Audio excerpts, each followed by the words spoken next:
Hello everyone, welcome to the platform of learning.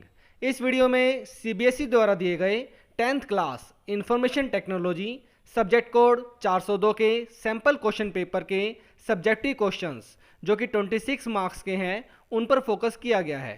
Hopefully आपने इससे पहले वीडियो जिसमें ऑब्जेक्टिव क्वेश्चंस को डिस्कस किया गया था ज़रूर देख ली होगी।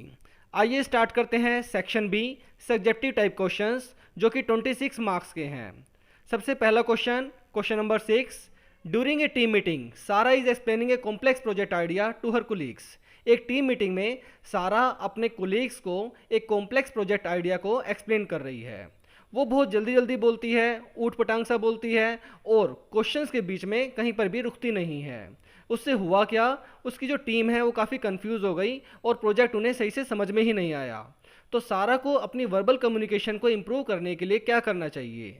याद रखिए, जब भी हम आंसर दे रहे हैं अगर हम पॉइंट वाइज लिखेंगे तो ये सबसे बेनिफिशियल होगा हमें मार्क्स गेन करने के लिए। तो सबसे पहला point, think before you speak.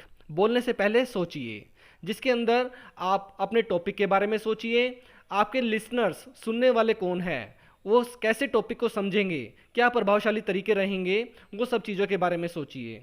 सभी पॉइंट्स को आप नोट करके रखिए जो भी आप बोलने वाले हैं। Second point, concise and clear.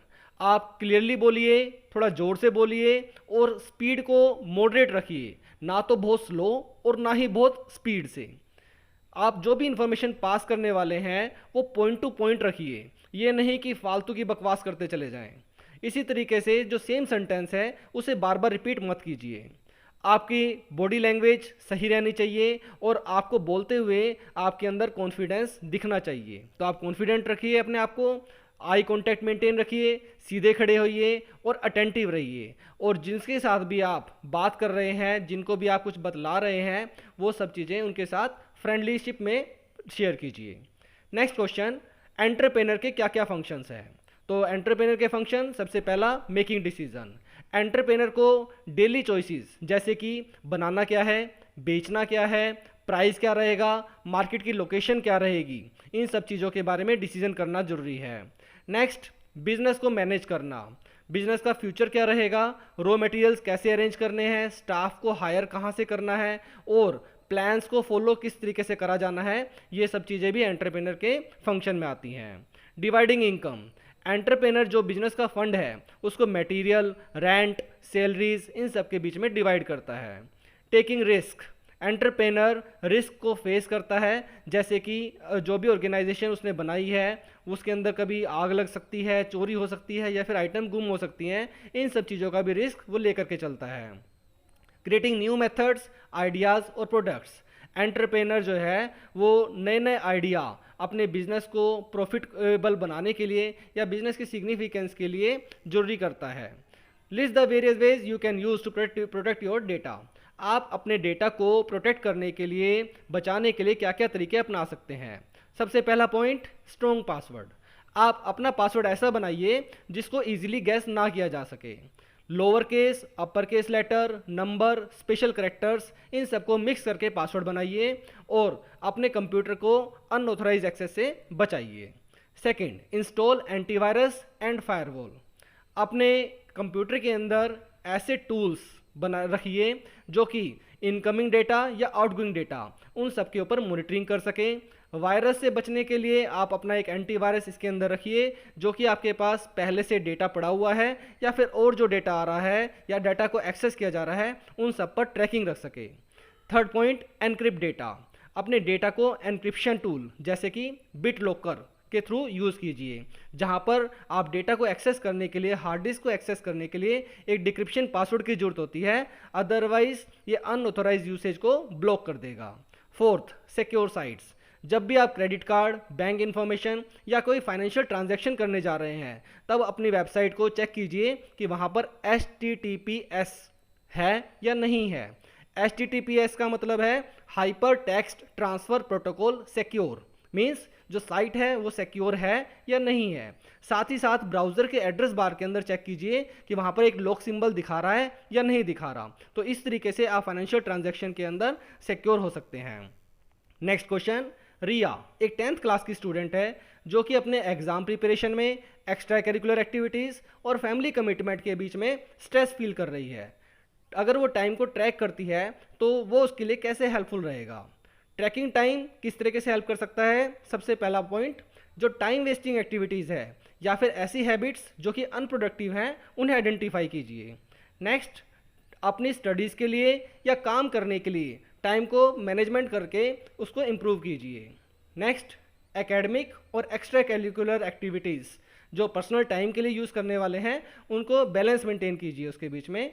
Next, time relaxation के लिए और सेल्फ केयर के लिए, सेल्फ ग्रूमिंग के लिए कुछ ना कुछ टाइम एलोकेट कीजिए।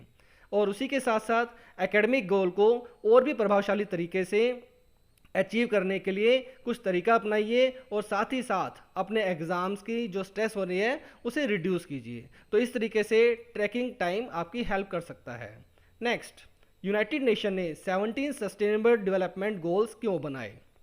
तो जो 17 सस्टेनेबल डेवलपमेंट गोल हैं जो कि यूनाइटेड नेशन ने बनाए हैं, उनका मुख्य उद्देश्य जो है वो बिजनेस, गवर्नमेंट और सोसाइटी क्या फेस करती हैं उनको देख करके बनाए गए हैं। कुछ ऐसे इश्यूज हैं जैसे कि poverty, gender equality, water use, energy, climate change और बायोडाइवर्सिटी। इन सब इश्यूज़ को ध्यान में रखते हुए ये 17 सस्टेनेबल डेवलपमेंट गोल्स बनाए गए हैं। अब कंट्रीज़ भी जो हैं वो कुछ ऐसी पॉलिसीज़ और रेगुलेशंस बना रही हैं जिससे कि वो सस्टेनेबल सिस्टम्स को प्रमोट कर सकें और सभी इकोनॉमिक सेक्टर्स जो हैं सिक्योर हो सकें, अफोर्डेबल हो सकें और सस्टेनेबल इकोनॉमी को प्रमोट किया जा सके, इम्प्रूव किया जा सके। नेक्स्ट क्वेश्चन आता है, in open office writer what are the styles. Open office writer के अंदर स्टाइल्स क्या होता है। कोई भी दो ओपन ऑफिस राइटर के स्टाइल्स बताइए।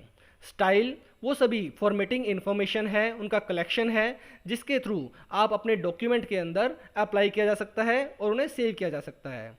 बेसिकली 6 टाइप की स्टाइल कैटेगरीज हैं जैसे कि page, paragraph, character, frame, list और टेबल। इनमें से आप कोई भी दो मेंशन कर सकते हैं। उसका अगला question, differentiate between safety and security of an employee. किसी भी एम्प्लॉई की सेफ्टी और सिक्योरिटी इन दोनों के बीच में अंतर समझाइए। सेफ्टी, किसी भी ऑर्गेनाइजेशन के अंदर वर्क एनवायरनमेंट सेफ होना चाहिए, वो किसी भी तरह के जोखिम या खतरे से फ्री होना चाहिए। हजार्ड क्या होता है, जब कोई ऐसे जोखिम भरा काम जो लोगों को नुकसान पहुंचा सकता है तो वो हजार्ड कहलाता है, जो कि सेफ्टी में नहीं इंक्लूड होना चाहिए, कि सेफ्टी के अंदर कोई भी हजार्ड नहीं होना चाहिए। सिक्योरिटी, हर एक एम्प्लॉय जो है ऑर्गेनाइजेशन के अंदर उसे फील होना चाहिए कि वो अपनी कंपनी कैंपस के अंदर सिक्योर्ड है। तो सिक्योरिटी क्या हो गई, एक तरह की फ्रीडम है किसी भी तरह के नुकसान से बचने के लिए, किसी भी तरह के जोखिम से बचने के लिए। तो सिक्योरिटी जो है वो लोगों की सेफ्टी इंश्योर करती है ऑर्गेनाइजेशन में काम करने वालों के। ये इसके अंदर वो सभी सिक्योरिटी जैसे कि पर्सनल सेफ्टी, कंप्यूटर सिस्टम की safety, electrical safety, transport safety और जो भी इक्विपमेंट यूज़ किए जा रहे हैं उन सभी की सेफ्टी भी इसी के अंदर इंक्लूड रहती है। तो सिक्योरिटी इंक्लूड्स सेफ्टी।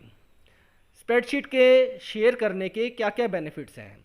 एक शेयर्ड स्प्रेडशीट जो होगी वो एक वही स्प्रेडशीट होगी जो कि एक से ज़्यादा यूज़र के बीच में शेयर की जा सकती है, वो उसे एक्सेस कर सकते हैं और एक से ज़्यादा यूज़र ही एक साथ उसके अंदर चेंजेस भी कर सकते हैं।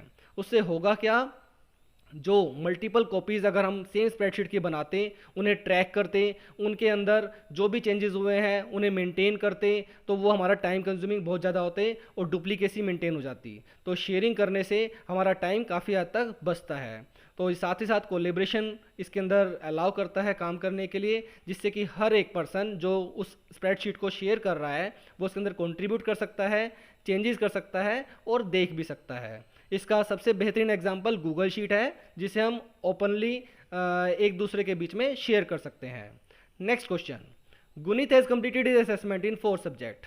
गुनीत ने अपने 4 सब्जेक्ट्स में अपनी असेसमेंट कंप्लीट कर ली है, जिसमें उसने कुछ ऐसे मार्क्स असेसमेंट किए जैसे कि मैथ के अंदर 75, साइंस के अंदर 68, इंग्लिश में 82 और हिस्ट्री में 70।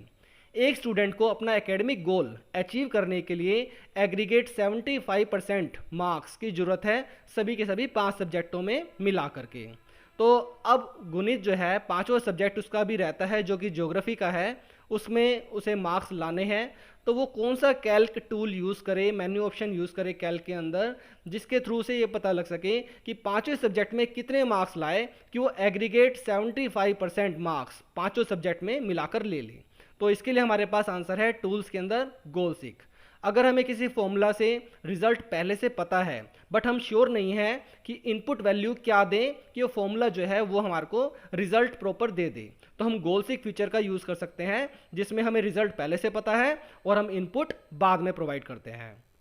क्वेश्चन नंबर 15, डेटाबेस में रिलेशनशिप मेंटेन करना टेबल्स के बीच में क्यों इंपॉर्टेंट है। जब भी आप मल्टीपल टेबल्स के बीच में काम कर रहे हैं तो हमें रिडंडेंसी और डाटा की इनकन्सिस्टेंसी को चेक करना जरूरी है। रिडंडेंसी मीन्स डुप्लीकेसी और इनकन्सिस्टेंसी मीन्स कि डेटा जो है वो कंसिस्टेंट नहीं है, डाटा के अंदर बार बार चेंजेस हो जाते हैं, तो दोनों ही चीज़ें नुकसानदायक हैं। इसीलिए हमें अपने टेबल के अंदर रिलेशनशिप मेंटेन करना जरूरी है। जब भी आपके पास एक एंटिटी है, उसका रिकॉर्ड है, वो रिपीट भी नहीं होना चाहिए और उसके अंदर डिफरेंट डिफरेंट डेटा वैल्यूज़ नहीं होनी चाहिए। अगर एक ही चीज़ की मल्टीपल वैल्यूज़ होंगी तो यहीं पर कन्फ्यूज़न हो जाएगी कि हम कौन सी वैल्यू को सही माने।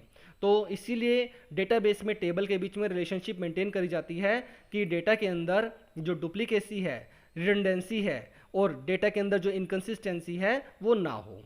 Next question, occupational overuse syndrome क्या है और किस वजह से होता है। ऑक्यूपेशनल ओवरयूज सिंड्रोम का ही दूसरा नाम है रिपीटिशन स्ट्रेन इंजरी।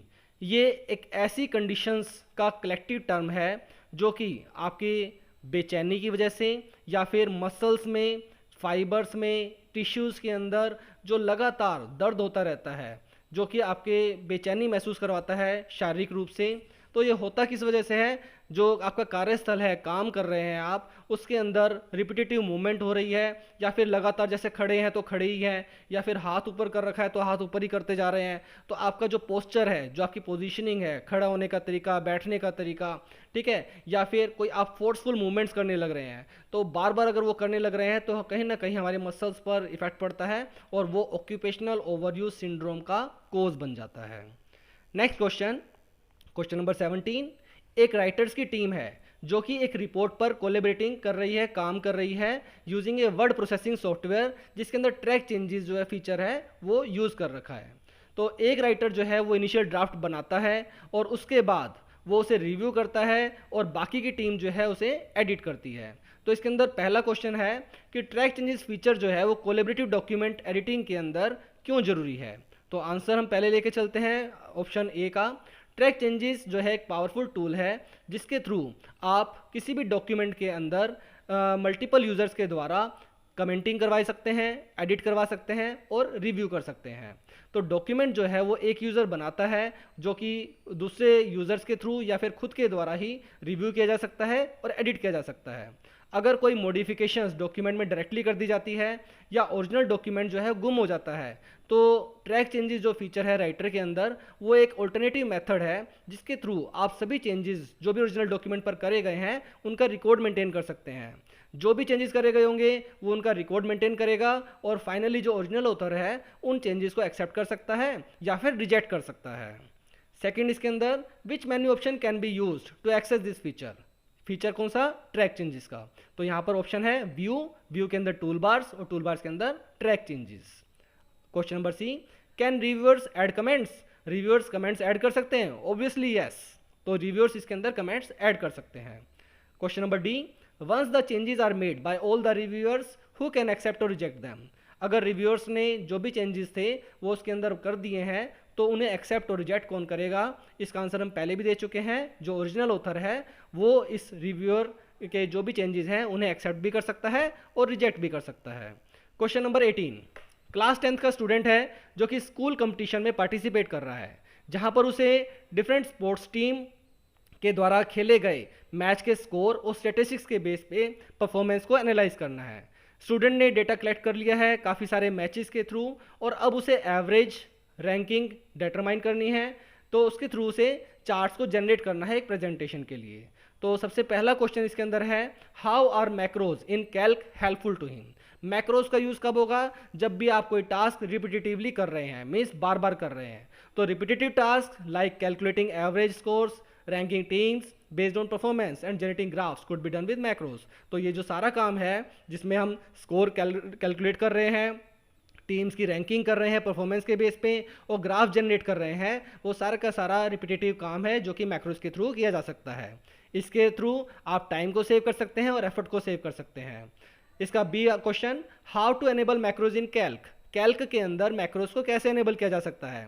तो टूल्स पे जाइए, टूल्स में ऑप्शंस, और ऑप्शंस में लिब्रे ऑफिस, और वहाँ पर एडवांस। वहाँ पर ऑप्शनल फीचर के अंदर जो 2 ऑप्शंस होंगी वो चेक मार्क नहीं होंगी, वहाँ पर आप उसे चेक मार्क कर दीजिए और एनेबल मैक्रो रिकॉर्डिंग ऑन हो जाएगा। Question number C, is solution star word a valid macro name? Justify. क्या सॉल्यूशन फिर उसके बाद स्टार और वर्ड एक वैलिड मैक्रोनेम होगा? जस्टिफाई कीजिए। नहीं, सॉल्यूशन स्टार वर्ड कभी भी एक वैलिड मैक्रोनेम नहीं हो सकता। मैक्रोनेम के अंदर कोई भी स्पेशल कैरेक्टर जैसे कि एस्ट्रिस्क, स्पेस, डैश, ओके, इस तरह के जो स्पेशल कैरेक्टर्स हैं वो नहीं आ सकते। वैलिड कैरेक्टर्स जो उसके अंदर रहेंगे सिंपली लेटर रह सकता है, नंबर हो सकता है, या फिर अंडरस्कोर हो सकता है। Question number D, mention any one operation which can not be recorded by macro. ऐसा कोई ऑपरेशन जो कि मैक्रो के द्वारा रिकॉर्ड नहीं किया जा सकता। तो यहाँ पर है ओपनिंग और स्विचिंग ऑफ विंडोज। विंडोज को ओपन करना या फिर उनके बीच में स्विच करना, एक विंडो से दूसरी विंडो पर जाना, मैक्रो के थ्रू रिकॉर्ड नहीं किया जा सकता। नाउ नेक्स्ट क्वेश्चन नंबर 19, एक हेल्थ क्लिनिक है जो कि एक पेशेंट मैनेजमेंट सिस्टम डेवलप करना चाहता है जिसके अंदर पेशेंट कितने आए, अपॉइंटमेंट्स और मेडिकल रिकॉर्ड्स, वो सब कुछ उसके अंदर मेंटेन करना चाहता है। तो वो एक फॉर्म्स इंप्लीमेंट करना चाहते हैं, फॉर्म बनाना चाहता है जो इन सभी कामों के लिए, जिसके अंदर नए पेशेंट का रजिस्ट्रेशन, अपॉइंटमेंट की शेड्यूलिंग और मेडिकल हिस्ट्री सब अपडेट होती रहें। तो सबसे इसके अंदर पहला क्वेश्चन पूछा गया है, what is the use of forms in database management system.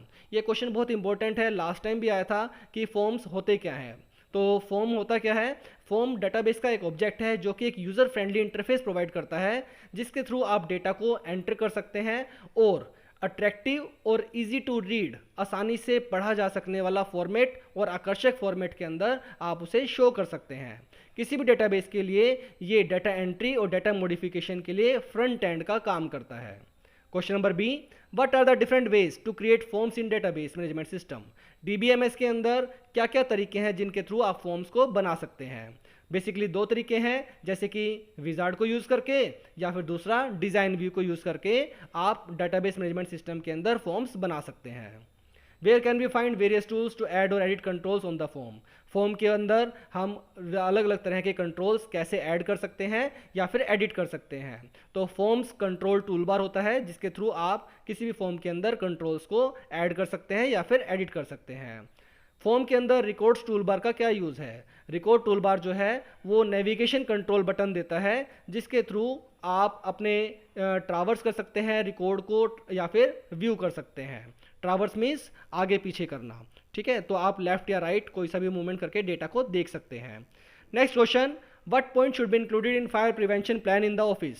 जब भी कोई ऑफिस एस्टेब्लिश हो रहा है तो उसके अंदर फायर प्रिवेंशन प्लान क्या क्या हो सकते हैं, आग से बचने के लिए क्या क्या प्लानिंग होती हैं, उनके अंदर क्या क्या पॉइंट्स इंक्लूड होने चाहिए। तो आप कोई भी 4 पॉइंट्स इनके अंदर जो नीचे दे रखे हैं वो इंक्लूड कर सकते हैं। जैसे कि सभी एम्प्लॉयज़ को पता होना चाहिए कि फायर एक्सटिंग्विशर कहाँ पर है और उसे यूज़ कैसे किया जाता है। फायर एक्सटिंग्विशर और फर्स्ट एड स्टेशन जो है वो साफ साफ मार्क होने चाहिए विद साइन। कभी भी एग्जिट्स को ब्लॉक ना रखें। फायर एक्सटिंग्विशर्स, इलेक्ट्रिकल स्विचेस और पैनल्स ये कभी भी ब्लॉक नहीं होने चाहिए। डू नॉट ब्लॉक और स्टैक मटेरियल अगेंस्ट डोर्स। जो भी दरवाजे हैं, जो भी बड़े बड़े मेन गेट हैं, वो कभी भी ब्लॉक नहीं होने चाहिए जिससे कि आग लगने की स्थिति में वो कहीं ऐसा ना हो कि वो बंद पाएँ। तो कभी भी do not use flammable material near electrical panels. जो भी बिजली के स्विच हैं, पैनल्स हैं, इलेक्ट्रिकल इक्विपमेंट्स हैं, उनके पास फ्लेमेबल मटेरियल, आग संभावित जो मटेरियल होता है वो कभी भी नहीं यूज़ करना चाहिए, कभी भी उसके पास आसपास नहीं होना चाहिए। Make sure all equipment is properly grounded where needed. सभी जो इक्विपमेंट्स हैं, बेसिकली इलेक्ट्रिकल जो इक्विपमेंट्स हैं, वो अर्थिंग प्रॉपर होनी चाहिए। Fire extinguisher time to time inspection होनी चाहिए। सुपरवाइज़र को बताइए अगर कोई भी इलेक्ट्रिकल या फायर प्रिवेंशन मटेरियल या हैंडलिंग इक्विपमेंट जो है उसमें कहीं प्रॉब्लम आपको लगती है तो। No flammable material are to be placed around on exit door away. तो जहाँ पर भी आपका एग्जिट डोर है वहाँ पर कोई भी आग से जो संभावित जो मटेरियल होता है, जैसे कि माचिस हो गई या फिर दिया सलाई हो गई, तो इस तरीके से जो भी कैरोसिन वगैरह टाइप के पेट्रोल, कुछ ऐसी फ्लेमेबल मटेरियल्स उसके आसपास नहीं होना चाहिए। Now next question number 21। आपका कज़न जो है वो एक छोटा सा बुक स्टोर चलाता है और एक इन्वेंट्री मेंटेन करना चाहता है बुक्स की। इसके लिए उसने कुछ इन्फॉर्मेशन रिकॉर्ड करी है, जैसे कि book title, author, ISBN, publication date, price और स्टॉक लेवल। जबकि वो डेटाबेस मैनेजमेंट सिस्टम के साथ फैमिलियर नहीं है, उसे पता नहीं है कि डेटाबेस मैनेजमेंट सिस्टम होता क्या है। तो कुछ ये कंसेप्ट जो है वो बताइए जिसके थ्रू वो डेटाबेस मैनेजमेंट सिस्टम को सही से समझ सके। तो सबसे पहला क्वेश्चन है, what is DBMS? Database management system होता क्या है? तो डेटाबेस मैनेजमेंट सिस्टम डीबीएमएस एक ऐसा सॉफ्टवेयर है जिसके थ्रू एक यूज़र डेटाबेस को क्रिएट कर सकता है, मैनेज कर सकता है और मैनिपुलेट कर सकता है। ये प्रभावशाली तरीके से डेटा को स्टोर करने, रिट्रीव करने और ऑर्गेनाइज करने में हेल्पफुल है। What are the advantages of using database management system? DBMS को यूज़ करने के क्या क्या एडवांटेज हैं? डेटाबेस मैनेजमेंट सिस्टम को यूज़ करने के एडवांटेज, बेनिफिट्स, फ़ायदे क्या क्या हैं? सबसे पहला, डेटा इंटीग्रिटी। इससे डेटा एक्यूरेट और कंसिस्टेंट रहता है, मल्टीपल कॉपीज़ नहीं बनती, अलग अलग वैल्यूज़ नहीं होती, एक ही वैल्यू रहेगी through out the database. Second, data security. यहाँ पर जो डेटा को है, सेंसिटिव इन्फॉर्मेशन जो है वो एक्सेस कंट्रोल प्रोवाइड करी जाती है कि कौन सा यूज़र क्या डेटा को एक्सेस कर सकता है। Third, reduce data redundancy. Redundancy means duplicacy. तो इस तरीके से आप डुप्लीकेशन ऑफ डेटा को मिनिमाइज कर सकते हैं, ऑलमोस्ट ख़त्म कर सकते हैं अगर आप डीबीएमएस को यूज़ करके चलते हैं तो। Next, data management. आप simply structured query language SQL के थ्रू डेटा को रिट्रीव कर सकते हैं और डेटा को हैंडल कर सकते हैं। Next question, name any two database programs that can be used to create a table and store the data according to his requirements. कोई भी ऐसे दो डेटाबेस प्रोग्राम्स लिखिए जिसके थ्रू वो टेबल क्रिएट कर सकता है और डेटा को स्टोर कर सकता है अपनी रिक्वायरमेंट के अकॉर्डिंगली। तो हमारे पास बहुत सारे डेटाबेस प्रोग्राम्स हैं, जैसे कि MySQL, OpenOffice Base, Oracle, okay, Microsoft का एसक्यूएल सर्वर, और भी ऐसे बहुत सारे डेटाबेस प्रोग्राम्स हैं जिसका आप यहाँ पर नाम लिख सकते हैं। Which field can be set as a primary key? याद रखिए, प्राइमरी की जब भी आ रहा है दैट मीन्स यूनिकली आइडेंटिफाई एक रिकॉर्ड को करने के लिए। तो यहाँ पर हमारे पास क्या है, इन सभी जो जिसने डेटा निकाला था, जो ये यहाँ पर से बुक टाइटल, ऑथर, आईएसबीएन, तो हर एक बुक के अंदर आईएसबीएन जो है वो बिल्कुल यूनिक होता है जिसके थ्रू आप एक बुक को आइडेंटिफाई कर सकते हैं। तो ISBN, international standard book number को आप प्राइमरी की सेट कर सकते हैं, जिसके थ्रू आप इन्वेंट्री में हर एक बुक को यूनिकली आइडेंटिफाई कर सकते हैं। तो इसके साथ हमारा ये पेपर कंप्लीट होता है। Good luck for your exam, और होपफुली आपको ये दोनों वीडियोस के थ्रू पूरा का पूरा पेपर जो है वो समझ में आ गया होगा। अगर आपको वीडियो अच्छी लगी तो वीडियो को लाइक करें, चैनल को सब्सक्राइब जरूर करें और अपने दोस्तों के बीच में शेयर करें। Thank you.